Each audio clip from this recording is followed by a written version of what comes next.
A new report from American intelligence confirms something that's been rumored for a while. Late last year, a U.S. Navy F/A-18 fighter jet took a very clear photograph on a personal phone of a triangle-shaped unidentified aerial phenomenon.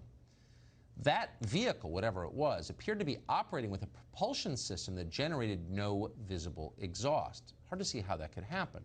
The sighting likely places the UFO near a U.S. nuclear-powered aircraft carrier. That shouldn't be surprising because a string of UFO sightings have involved nuclear reactors and warheads. That same report also goes into some detail on underwater UFOs, which behave in ways that science can't explain. Tom Rogan has been following all of this quite carefully for some time. He's a columnist at the Washington Examiner. We're happy to have him on tonight. Tom, thanks for coming on. First, tell us about the sighting in late 2019. Yeah, good to be with you, Tucker, and thanks for covering this because not enough journalists, I think, do. The late 2019 incident essentially involved a U.S. carrier strike group, as with the incident in 2004 and 15, doing its workups on pre-deployment, preparing to go abroad and do the missions that the Navy are assigned. And the pilots are flying off the coast, off the Atlantic seaboard, and see essentially a black triangle, white sort of indicator lights on its peripheral tips coming out of the water very quickly and then accelerating at extremely high speed at about a 90-degree angle. And one of the pilots took a photo, very good photo, I'm told, by multiple sources on his iPhone. And myself and Tim McMillan, who really led the charge in this investigation, have sort of tied it down. So I think the real point of note on this is that this phenomenon, whatever it is, continues to occur. It came out of the water. So expound on that a little bit. There have been over the years a number of reports of unidentified underwater vehicles moving in ways that don't make any sense at all. Tell us what you know about that.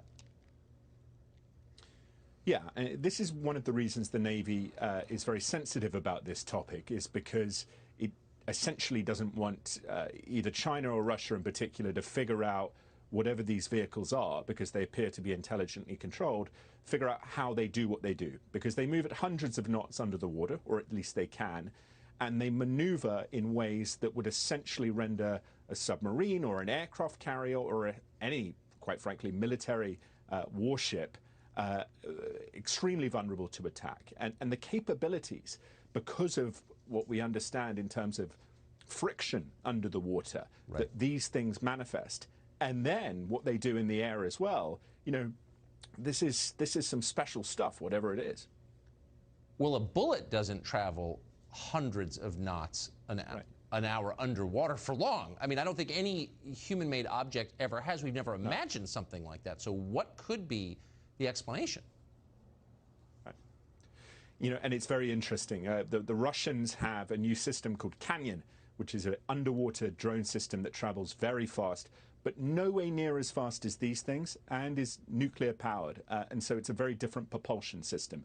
And I think that is the exigent point, that what these things can do in air, underwater, in space, at least in low orbit, are beyond any capability that we can identify with an Earth nation, either in delivery, in platform, something that a military is showing, or is in development.